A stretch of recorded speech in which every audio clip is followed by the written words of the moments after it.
paz de Dios sea con cada uno de ustedes, amados varones. Pues nuevamente estamos iniciando un nuevo ciclo de enseñanzas en nuestro grupo de varones. En esta ocasión vamos a ver en este primer periodo del 2021 un seminario que tiene como título Héroes de la Fe. ¿Tú quieres ser un héroe de la fe? Yo sí. Yo quiero que Dios un día pueda recibirnos en su reino y decir: bien, buen siervo y fiel, porque mantuviste la fe. En lo poco fuiste fiel, en lo mucho te pondré. Entra en el gozo de tu Señor.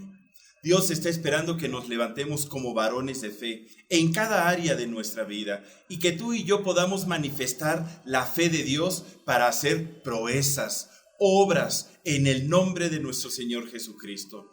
¿Y qué te parece si me acompañas al pasaje base de todo este seminario, el cual lo encontramos en el libro de Hebreos capítulo 11? Vamos a leer del versículo 32 al 34 y después nos vamos a pasar del versículo 36 al 40. En este pasaje podemos encontrar lo que muchos conocemos como el salón de la fama de aquellos varones de fe, de los héroes de la fe. Y dice la Escritura, Hebreos 11:32, ¿y qué más digo? Porque el tiempo me faltaría contando de Gedeón, de Barak, de Sansón, de Yafté, de David, así como de Samuel, y de los profetas, que por fe conquistaron reinos, hicieron justicia, alcanzaron promesas, taparon boca de leones, apagaron fuegos impetuosos, evitaron filo de espada, sacaron fuerzas de debilidad, se hicieron fuertes en batallas, pusieron en fuga ejércitos extranjeros. Versículos 36. Otros experimentaron vituperios y azotes, y más de estos prisiones y cárceles. Fueron apedreados, aserrados, puestos a prueba, muertos a filo de espada. Anduvieron de acá para allá cubiertos de pieles de ovejas y de cabras, pobres, angustiados, maltratados, de los cuales el mundo no era digno, errando por los desiertos, por los montes, por las cuevas y por las cavernas de la tierra. Y todos estos, aunque alcanzaron buen testimonio delante de Dios mediante la fe, no recibieron lo prometido, proveyendo Dios alguna cosa mejor para nosotros, para que no fuesen ellos perfeccionados aparte de nosotros. Qué hermosas palabras, palabras que nos muestran el ejemplo de aquellos varones y mujeres de fe que dieron testimonio de su amor, de su obediencia, de su fidelidad, que fueron hombres como tú y como yo, con errores, con pasiones, que cometieron errores, pero que al final yo puedo ver que se mantuvieron firmes en el Señor y que alcanzaron buen testimonio delante de Dios. A lo largo de este seminario vamos a estudiar la vida de varios varones de fe, para que podamos aprender de su ejemplo, para que tú y yo podamos tomar consejo, evitar lo que ellos hicieron mal y aprender y aplicar lo que ellos hicieron bien. Y el día de hoy vamos a iniciar con el primer héroe de la fe, llamado Abel. ¿Qué te parece si hacemos una oración para que Dios hable a nuestro corazón? ¿Me acompañas? Padre, y te damos gracias porque el día de hoy estamos llenos de gozo, de alegría, porque tú tienes palabra de vida, palabras de fe a nuestro corazón. Queremos aprender de tu siervo Abel. Permite que en el nombre de Jesucristo, cada uno de nosotros podamos desarrollar su carácter, sus características buenas. Ayúdanos, Padre, háblanos en el nombre de Cristo Jesús. Amén. Amén. Como les decía, la Biblia, además de ser la palabra de Dios, es un compendio de vidas extraordinarias, de varones y mujeres de fe, cuya relación con el Creador los llevó no solamente a caminar de su lado, tomados de su mano, haciendo su voluntad, sino que hicieron proezas, aún en medio de su debilidad o a pesar de su frágil humanidad. Cometieron errores, sí, tuvieron muchos aciertos, pero lo más importante es que sus vidas nos sirven de ejemplo, de cómo puede hacer Dios grandes cosas con gente común, con gente como tú y como yo, de cómo con poco Dios se glorifica y que lo único que debemos de hacer como varones es amar, obedecer y seguir la voluntad de Dios a pesar de las circunstancias, con el único fin de glorificar su santo nombre. Abel, ¿quién fue este personaje? ¿Qué hizo? ¿Qué rasgos distintivos le definen para que estuviese considerado dentro de el salón de la fama de Dios? En la Biblia no hay muchas menciones acerca de Abel, de su vida, de sus hechos y de sus acciones. Pero tanto Jesús como el apóstol Juan, esto me llama mucho la atención, ambos lo describen como un varón justo. Como un varón, ¿cómo? Justo. Mira, acompáñame por favor a Mateo 23:35. Evangelio de Mateo, capítulo 23, versículo 35.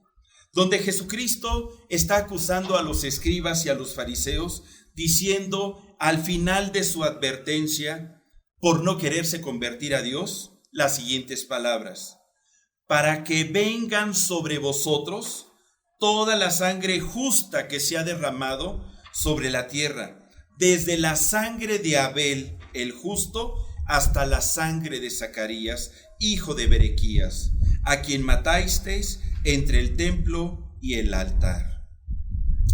Qué testimonio, ¿verdad? Jesucristo conocía a Abel. Jesucristo sabía cuál era el corazón de Abel y lo define como un varón justo, un varón cuya sangre daba testimonio de sus acciones. Y el apóstol Juan también da testimonio de que las obras de Abel no eran como las de Caín, su hermano, sino que eran justas, al decir en Primera de Juan 3:12. Acompáñame por favor. Primera de Juan 3, versículo 12. Dice el apóstol Juan: no como Caín, que era del maligno y mató a su hermano. ¿Y por qué causa le mató? Porque sus obras eran malas y las de su hermano justas. Tanto Juan, el apóstol, como Jesús nuestro Señor, vieron un corazón justo en Abel. ¿Qué significa ser justo? ¿Qué características manifiestan las personas justas?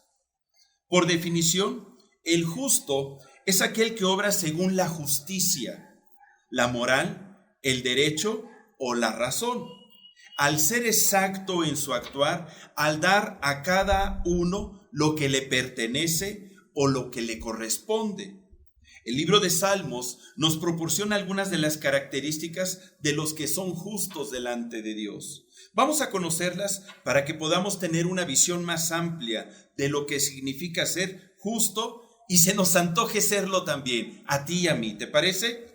Mira, acompáñame por favor a Salmos 32:11. Salmos 32:11. Dice la Escritura: alegraos en Dios y gozaos, justos, y cantad con júbilo todos vosotros los rectos de corazón. Cuando yo leo este pasaje, a mí me queda claro que Dios asocia el tener un corazón justo con una vida de rectitud de corazón.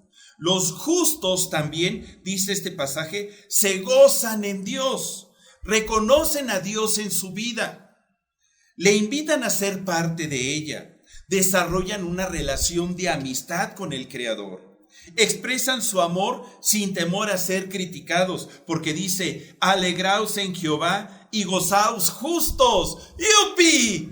Yo me gozo en el Señor, sin temor a que me digan: ay, tú eres un aleluya, te das golpes de pecho, qué ridículo te ves, cómo vas a levantar tus manos, cómo te vas a poner de rodillas ante un Dios al que no ves. Al justo no le interesa eso, al justo le interesa agradar a Dios, se goza en el Señor, se regocija en el Señor. Los justos son rectos de corazón, esto es, que caminan con Dios sin desviarse a diestra o a siniestra, caminan tomados de su mano por la senda que el Señor les da, mantienen su moral y sus valores firmes, sin importar las circunstancias o sus conveniencias. No comprometen sus principios, a pesar de que las circunstancias estén en su contra. ¿Cuántas veces te has encontrado a lo mejor en el trabajo y tienes que entregar a lo mejor algún proyecto o te encargaron alguna labor, alguna comisión y te preguntan cómo vas y cómo respondes? ¿Con rectitud? ¿Con veracidad? ¿Cómo te guías? ¿Cómo te comportas en tu trabajo?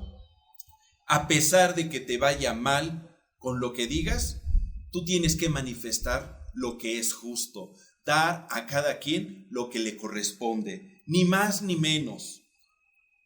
En Salmos 33:1 dice, Salmos 33:1, alegraos, oh justos, en el Señor, en los íntegros es hermosa la alabanza. Aquí podemos ver cómo se vuelve a asociar la integridad con la justicia. Significa que los justos por definición son personas íntegras. Y se dice que la integridad es la virtud que nos lleva a actuar con pureza y grandeza de corazón. De manera que haya una armonía o una correspondencia entre lo que pienso, entre lo que hablo y entre lo que actúo. Una persona íntegra es recta, desinteresada, y sus dichos, sus pensamientos y sus acciones forman una unidad. Su personalidad no está fragmentada, es entera y completa, por eso es íntegro, no le hace falta algún valor. El que el pasaje diga que los ojos de Dios están sobre los justos, manifiesta su amor, su cuidado sobre la vida de quienes manifiestan esta virtud. ¿Qué significa? ¿Tú quieres que Dios esté al tanto de tus necesidades? ¿Que el Señor te proteja? ¿Cuál es el secreto? Caminar en justicia, caminar en integridad. Otro pasaje, Salmo 140:13 dice, Salmo 140:13, ciertamente los justos alabarán tu nombre, amén. Los rectos morarán en tu presencia. Los justos para Dios son personas que obran con rectitud de corazón, de manera que no hay dobleces en ellos, no hay inconsistencias en su vida. Lo que dicen, eso hacen. Su sí es sí, su no es no.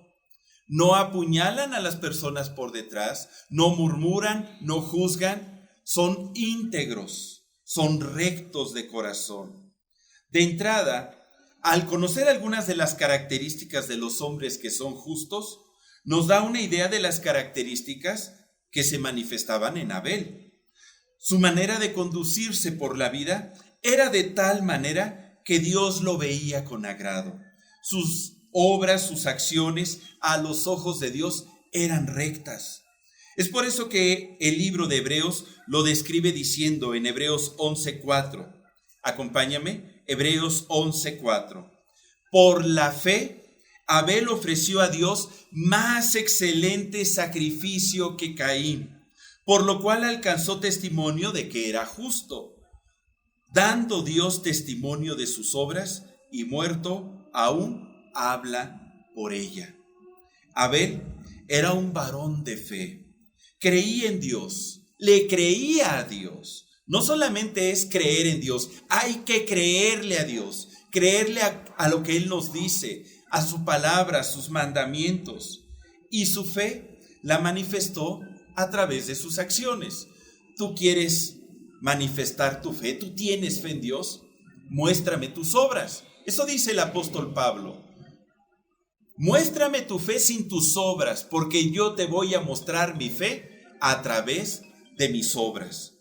El apóstol Pablo, cuánta razón tenía. Abel era un varón de fe.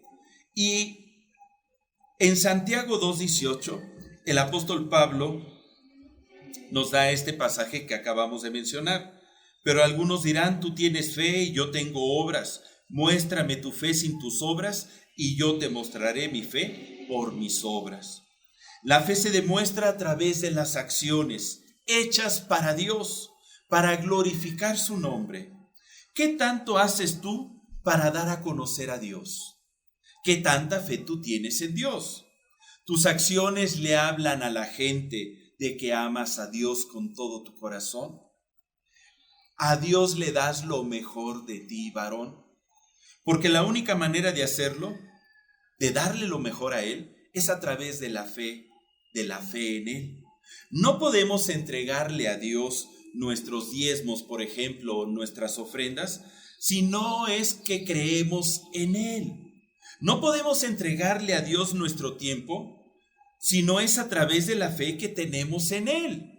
No podemos ofrecerle al Señor algo que le agrade si no tiene como base nuestra fe. El escritor de Hebreos dice: Abel ofreció a Dios más excelente sacrificio que Caín. Este es el hecho por el cual conocemos a Abel. Es el hecho por el cual pasó a la historia. Sé que no alcanzó a vivir todos los años que pudo haber vivido, porque su hermano Caín lo mató. Pero lo poco que vivió, dentro de todo lo que hizo, hubo un hecho que destacó y que quedó registrado en la palabra de Dios. Cuando Abel ofreció a Dios más excelente sacrificio que Caín. ¿A qué sacrificio se refiere? Acompáñame por favor a Génesis 4. Vamos a leer Génesis 4 del 1 al 10, donde aparece esta historia. Aquí vamos a encontrar qué fue lo que hizo Abel para poder entrar al salón de la fama de los héroes de la fe. Dice Génesis 4:1. Conoció Adán a su mujer Eva, la cual concibió y dio a luz a Caín, y dijo: por voluntad de Jehová he adquirido varón. Después dio a luz a su hermano Abel, y Abel fue pastor de ovejas, y Caín fue el labrador de la tierra. Y aconteció andando el tiempo que Caín trajo del fruto de la tierra una ofrenda al Señor. Y Abel trajo también de los primogénitos de sus ovejas, de lo más gordo de ellas. Y miró Dios con agrado a Abel y a su ofrenda, pero no miró con agrado a Caín y a la ofrenda suya. Y se ensañó Caín en gran manera y decayó su semblante. Entonces Dios dijo a Caín: ¿por qué te has ensañado? ¿Y por qué ha decaído tu semblante? Si bien hicieres, ¿no serás enaltecido? Y si no hicieres bien, el pecado está a la puerta. Con todo esto, a ti será su deseo, y tú te enseñorearás de él. Y dijo Caín a su hermano Abel: salgamos al campo.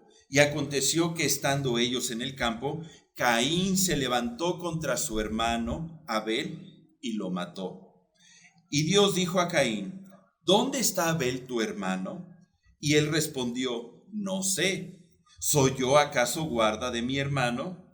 Y él le dijo: ¿qué has hecho? La voz de la sangre de tu hermano clama a mí desde la tierra. ¡Qué terrible! En este pasaje se describe el primer asesinato. No el primer pecado. El primer pecado que cometió el hombre fue la desobediencia a los mandatos de Dios. Pudiéramos decir que tal vez fue el segundo que registra la Biblia, el asesinato. El matar a tu prójimo y lo peor, a tu propio hermano. En este pasaje podemos conocer más el carácter y la fe de Abel. Abel fue el segundo hijo de Adán y Eva, los primeros hombres que Dios creó en la tierra. Abel se dedicó a desarrollar una profesión que está en línea con el corazón de Dios: ser pastor de ovejas. Es una profesión muy sencilla y humilde, pero de la cual nuestro Señor Jesús se agrada, al grado que Él mismo se identifica con esta profesión al decir de sí, por ejemplo, en Juan 10:11, yo soy el buen pastor su vida da por las ovejas. Jesús se identificaba como Abel, como un pastor de ovejas. Dios es nuestro pastor y obispo de nuestras almas, quien nos apacienta al alimentarnos, proveernos, protegernos, limpiarnos y guiarnos. Y, ¿por qué no?, corregirnos también.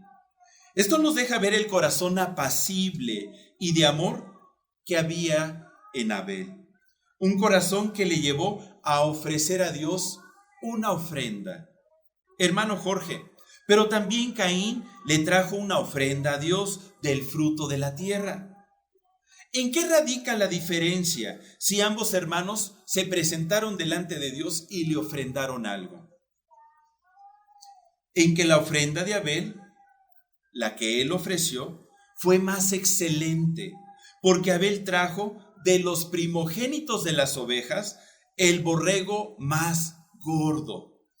Yo no sé, pero los que saben de comer barbacoa seguramente han de conocer que el borrego más gordo es el más sabroso, el que más carne da y que su grasa de alguna manera le da un sabor a la carne muy exquisito.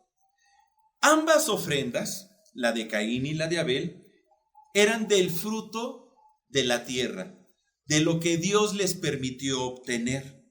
Fruto que dependía del amor, de la obra y de la gracia de Dios, no de ellos.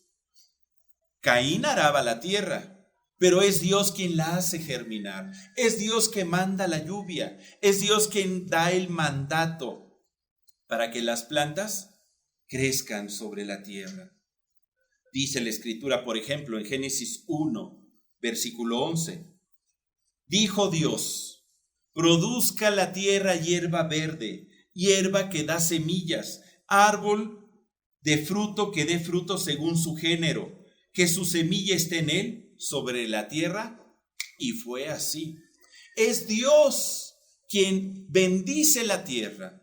Es Dios quien nos da el alimento. Abel trabajaba, se esforzaba, sí, pero es Dios quien hace germinar. Es Dios que manda la lluvia. Es Dios que nutre la tierra.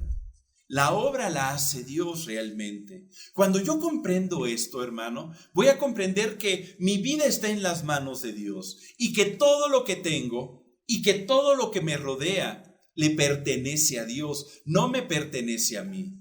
Le pertenece a Dios. Si tú y yo estamos en esta tierra y podemos respirar, es porque Dios nos regala este precioso aire. Si tú y yo podemos ver, es porque Dios nos regala este precioso sol. Si tú y yo podemos tener vida, es porque manda la lluvia y nos da alimento y tenemos agua para beber. Amado hermano, realmente lo que nosotros le damos a Dios le pertenece a Él, no es nuestro. Y si tú deseas ser un buen mayordomo de todo lo que Dios pone en tus manos, debes de comprender que todo lo que produce la tierra es obra de Dios y no de nosotros, no del hombre, que le pertenece a Él todo cuanto existe. Y no solamente las plantas y las hierbas, sino Abel le ofreció al Señor un cordero, el fruto que dan las ovejas. Y el ganado que alimenta al hombre no proviene del hombre, sino es consecuencia del amor y de la gracia de Dios sobre nuestra vida. Mira lo que dice Génesis 1, 24 al 25. Génesis 1, 24 al 25. Luego dijo Dios: produzca la tierra seres vivientes según su género, bestias y serpientes y animales de la tierra según su especie. Y fue así. E hizo Dios animales de la tierra según su género, y ganado según su género, y todo animal que se arrastra sobre la tierra según su especie, y vio Dios que era bueno. Dios creó todas las cosas para beneficio tuyo y mío, para bendecirnos a ti y a mí, y nos puso como mayordomos sobre toda su creación, para que podamos administrarla y entregarle buenas cuentas al Creador. De manera que podemos entender que lo que presentaron Caín y Abel al Señor no venía de su propia mano, realmente venía de la mano de Dios. Le pertenecía al Señor, porque Él lo creó. Y entonces, ¿cómo le puedo ofrecer a Dios algo que no es mío? Porque precisamente este es el punto. No hay nada en nosotros mismos que le podamos ofrecer a Dios que le satisfaga. Porque en nosotros hay corrupción. En nosotros hay pecado, que Jesucristo sí ha venido a redimir. Pero solamente podemos tener comunión con Dios a través de la sangre de Jesucristo. Él rompió el velo en el templo para que tú y yo podamos tener acceso a la presencia del Padre. Y cuando nos presentamos delante de Dios, no nos presentamos en nuestro nombre, nos presentamos en el nombre de su amado Hijo Jesucristo. De tal manera que cuando Dios inclina su mirada y nos ve, está viendo a Jesús postrado a través de nosotros. Cristo viviendo en nosotros, el Espíritu Santo fluyendo en nosotros y clamando, Abba, Padre. Lo que honra a Dios es lo que viene de Dios y se lo entregamos a Él. Eso es lo que verdaderamente honra al Señor. Cuando tú y yo le damos a Dios, Dios no nos está quitando. No nos resta, no tenemos menos. Ese es un error grandísimo. Hay muchos varones que no quieren ofrendar o diezmar porque sienten que van a menos, que Dios les está quitando. Y ese es un error. No han aprendido que el amor de Dios es tan grande, su fidelidad es infinita, que nos bendice con toda bendición espiritual para que podamos nosotros ser mayordomos de todo lo que ha puesto en nuestras manos para glorificar su nombre. Y cuando nosotros damos de lo que Dios nos da, fluye la gracia de Dios y no cesa, no mengua, sino que continúa y continúa. Pero cuando nosotros dejamos de dar, la gracia de Dios también cesa. Debemos de aprender que cuando nosotros damos, lo hacemos por amor a Él. Le entregamos nuestro corazón, afirmamos nuestro compromiso, nuestra fidelidad, y es una gran oportunidad para que Dios nos siga bendiciendo.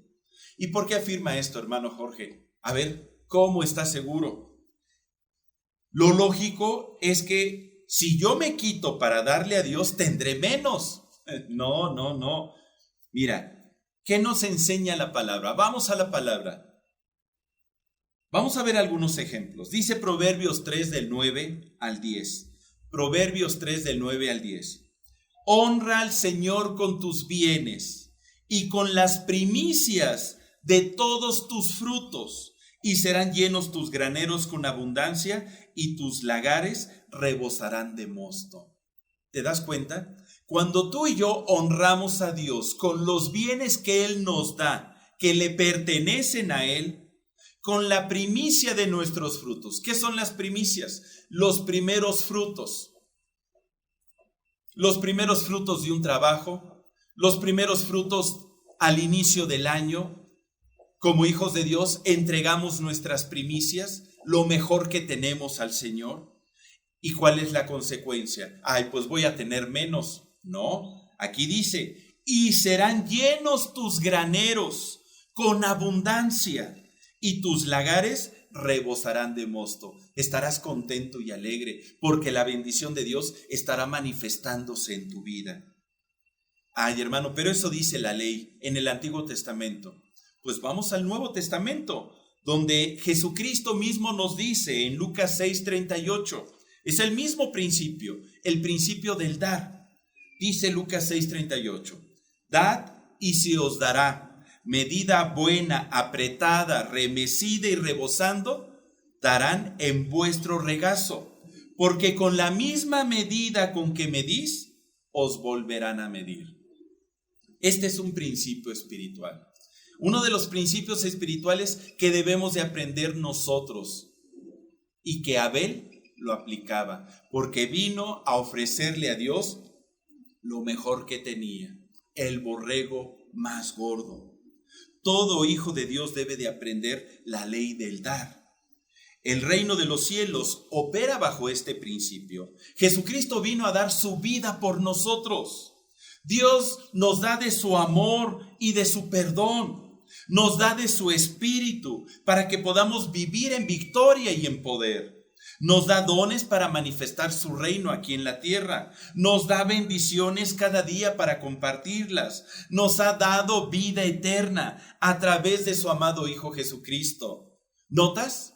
Dar. En cada una de estas frases, la palabra clave es dar. Y sabes, tú y yo estamos aquí para darnos también, para dar amor, para dar ayuda, para dar servicio, para dar honra y gloria a Dios.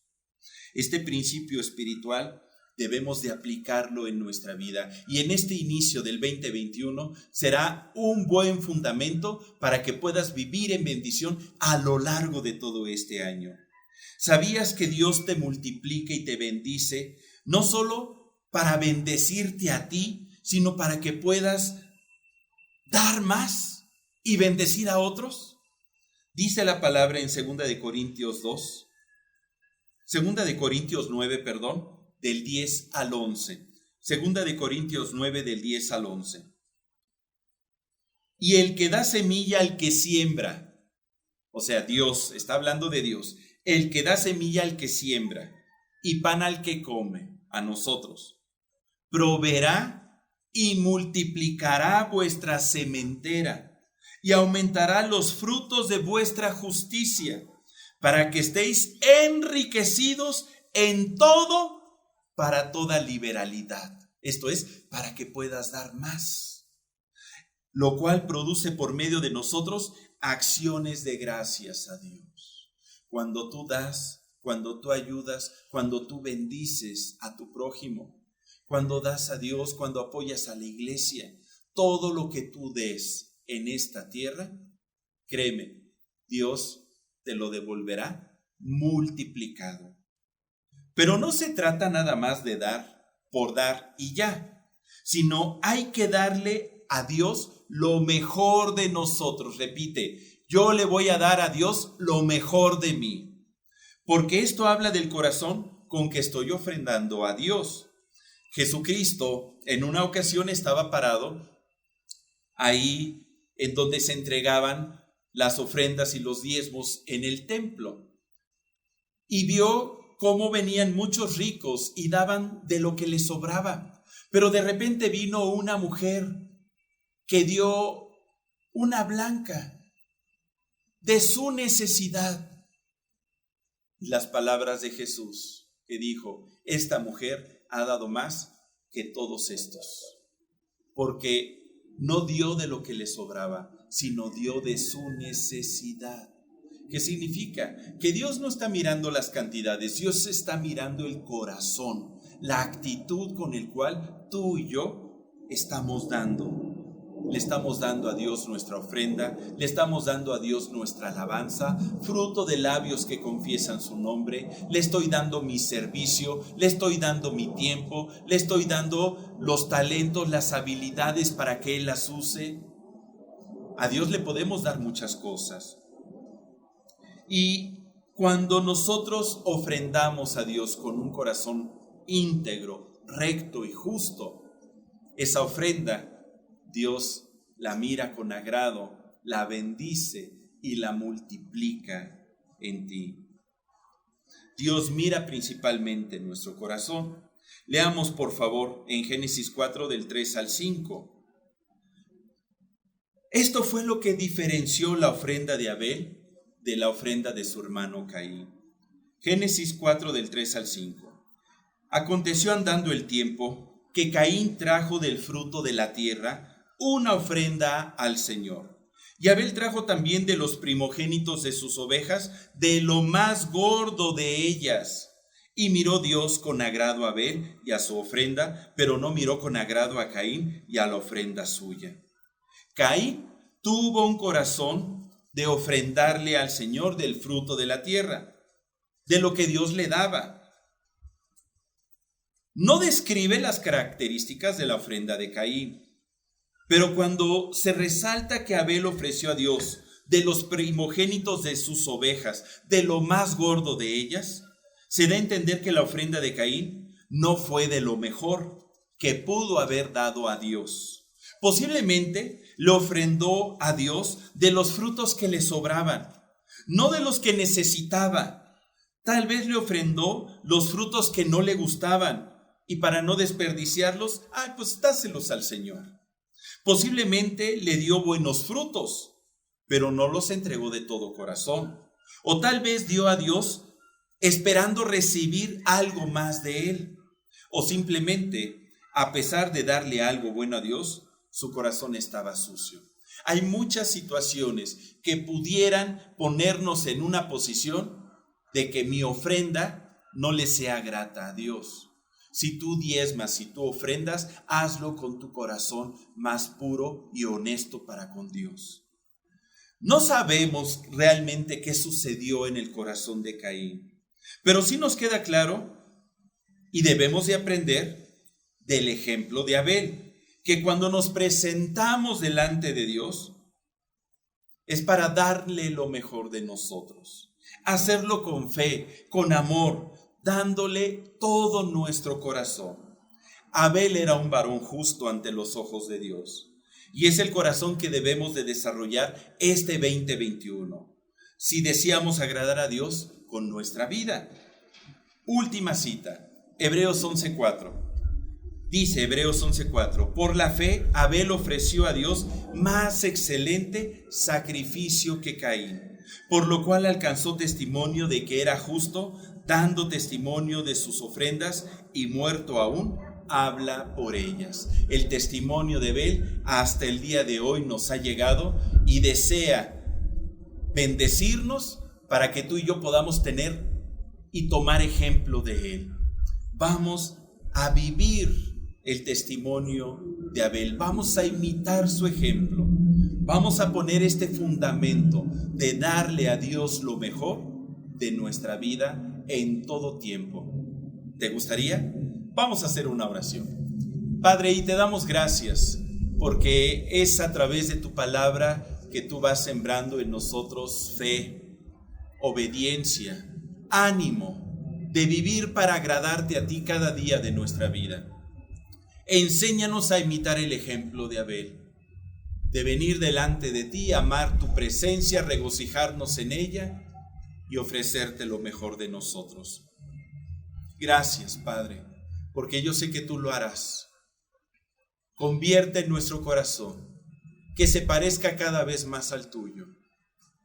Queremos ser un héroe de la fe también, en el nombre de Cristo Jesús. Amén. Pues la paz de Dios sea con cada uno de ustedes, amados varones. Te invitamos a que te conectes todos los martes durante este periodo, primer periodo de este siglo de enseñanza, Héroes de la Fe. Los martes de 7 a 7:50 nos vamos a reunir en Zoom y pues yo te invito a que seas parte de este avivamiento. Conéctate.